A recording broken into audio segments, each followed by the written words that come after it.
सभी को नमस्ते, मैं डॉक्टर मैंने चौधरी और आज हम बात करने वाले हैं बीपीवी के बारे में या फिर ये कहें बीपीपीवी के बारे में, जिसका मतलब है बिनाइन पोजिशनल वर्टिगो या फिर ये कहें बिनाइन पैरोक्सिमल पोजिशनल वर्टिगो। इसका मतलब ये है कि अगर आप अपनी हेड की पोजीशन चेंज कर, चाहे आप उठ के बैठते हैं या फिर सडनली बेड में ही अगर आप टर्न करते हैं, साइड लेते हैं, तो वैसे केसेस में अगर आपको वर्टिगो आते हैं, चक्कर आते हैं, सर घूमता है, तो इसको हम बीपीवी कहते हैं, यानी कि बिनाइन पोजिशनल वर्टिगो। तो आज की इस पूरी वीडियो में हम जानकारी देने वाले हैं बेस्ट इफेक्टिव होम्योपैथी मेडिसिन की हम बात करेंगे, कुछ जरूरी जांचों की हम बात करने वाले हैं। तो पूरी जानकारी के लिए आपको पूरा वीडियो जरूर देखना है।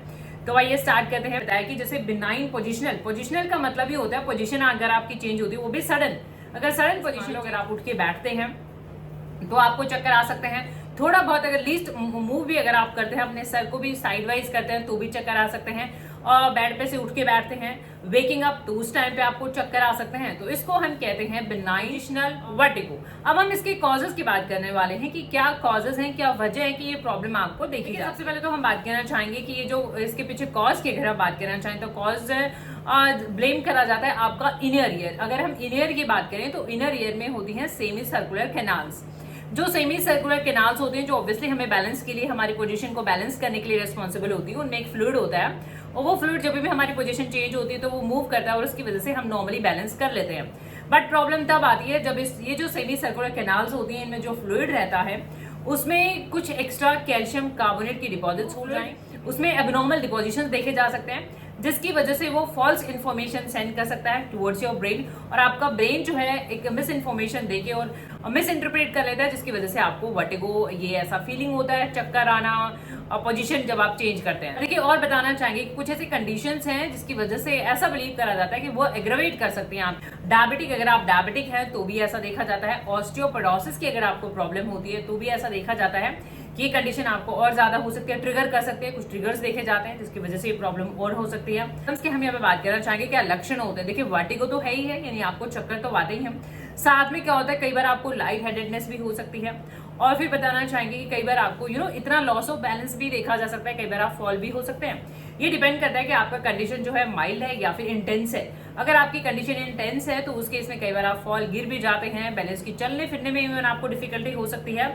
डिजीनेस की हमने यहाँ बात करी, वर्टिगो की बात करी, कई बार नोजिया, वॉमिटिंग भी एसोसिएटेड हो सकता है। इसका जो एक अटैक होता है, वर्टिगो का जो एक अटैक होता है, वो लास्ट करता है लेस देन अ मिनट, है ना, 1 मिनट में फिर आप नॉर्मल भी हो जाते हो। कई बार इसके एपिसोड कम्स एंड गोज वाली बात होती है, यानी ठीक हो जाते हैं, मतलब नहीं होता है आपको ये पोजिशनल वर्टिगो, फिर से इसके एपिसोड देखे जा सकते हैं, यानी दिस कम्स एंड गोज जो सिम्टम्स होते हैं आपको। डायग्नोसिस पार्ट की देखिए, इसके लिए क्या जांचें जरूरी होती हैं, कौन से टेस्ट करे जाते हैं, तो उसके हम यहाँ पे बात करना चाहेंगे। कुछ सर्टेन टेस्ट, जैसे मान लो आपका फिजिकल एग्जामिनेशन हो सकता है, आपका मेडिकल कंप्लीट मेडिकल हिस्ट्री आपका ले सकते हैं, और इनर ईयर की प्रॉब्लम को भी रूल आउट करने के लिए आपके हियरिंग टेस्ट भी हो सकते हैं, और साथ में सिटी स्कैन ऑफ हेड हो सकता है और MRI ऑफ हेड भी हो सकता है। मान लो आपको कोई इंजरी तो नहीं है, पास कोई हेड इंजरी तो नहीं है, हेड इंजरी के केसेस में भी कई बार इसकी ये ट्रिगर कर सकता है, ये बताना चाहेंगे। ये सारे सिम्टम्स लेना, ये टेस्टिंग करना, और एक और टेस्ट किया जाता है जिसमें कि आपको एक टेबल टाई कर दी जाती है और साथ में आपके बैक पे, और उसके बाद सडन पोजीशन चेंजेस देखे जाते हैं कि आप जब सडनली पोजीशन चेंज करते हैं तो आपकी आई मूवमेंट्स कैसी रहती है, तो ये टेस्ट करे जाते हैं। और EEG भी कर सकते हैं और ENG भी कर सकते हैं। ट्रीटमेंट की कैसे आप घर पे भी थोड़ा इसको कंट्रोल कर सकते हैं। देखिए सबसे पहले तो हम ये बताना चाहेंगे, होम ट्रीटमेंट में आप ऐसा कर सकते हैं कि सबसे जरूरी बात है कि आप अपने ट्रिगर्स को जानें कि कब आपकी प्रॉब्लम ज्यादा होती है। आप सडनली उठ के बैठते हैं या फिर साइडवेज हेड करते हैं या फिर बेड में करवट लेने से होती है, तो उसको थोड़ा आप ईज करें, थोड़ा आराम से करें। और जब भी आप किसी ऐसी जगह पे हैं तो अपना जस्ट हैव अ सीट, क्योंकि कई बार ज्यादा देर खड़े रहने से भी प्रॉब्लम देखी जाती है, तो वो बात जाने, आप उनको जो है कंट्रोल करें। बेस्ट इफेक्टिव होम्योपैथी मेडिसिन की हम बात करने वाले हैं। अगर आप YouTube पे देख रहे हैं, इन सभी मेडिसिन के लिंक आपको नीचे डिस्क्रिप्शन बॉक्स में मिल जाएंगे। सभी मेडिसिन आपको नहीं खरीदनी है, एक बार में आप एक ही मेडिसिन से कोनियम मैक होम्योपैथी में वर्टिगो के लिए देखिए बात करना चाहेंगे, बीपीवी के लिए भी, यानी बिनाइन पोजिशनल वर्टिगो जो देखा जाता है, तो उसके लिए बहुत ही अच्छी रेमेडी है होम्योपैथी में।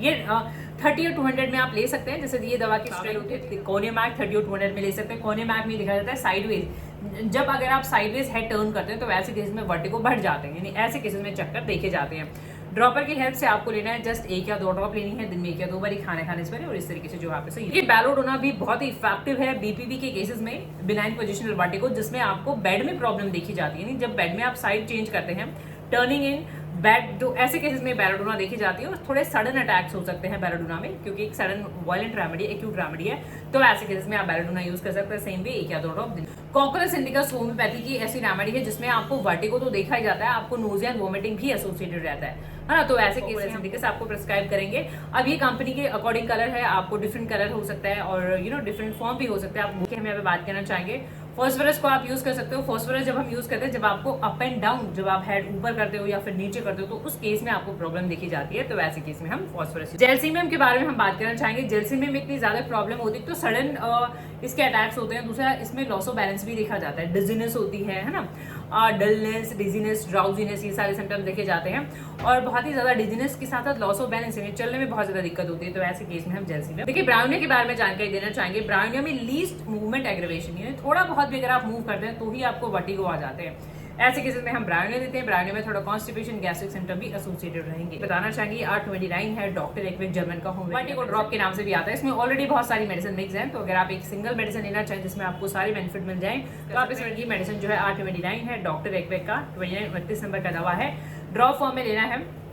इसको आपको 5 से 15 ड्रॉप्स लेना रहेगा 2-3 चम्मच गुनगुने पानी में, और दिन में 1 या 2 बार खाना खाने से रेगुलरली आप इसे यूज करें। इन वीडियो से आपकी हेल्प होती है तो प्लीज आप इन्हें लाइक करें, शेयर करें। चैनल पे नए हैं तो चैनल को सब्सक्राइब जरूर कीजिएगा, बेल आइकन घंटी जरूर दबाइएगा। Thank you so much, thank you for your time, thank you.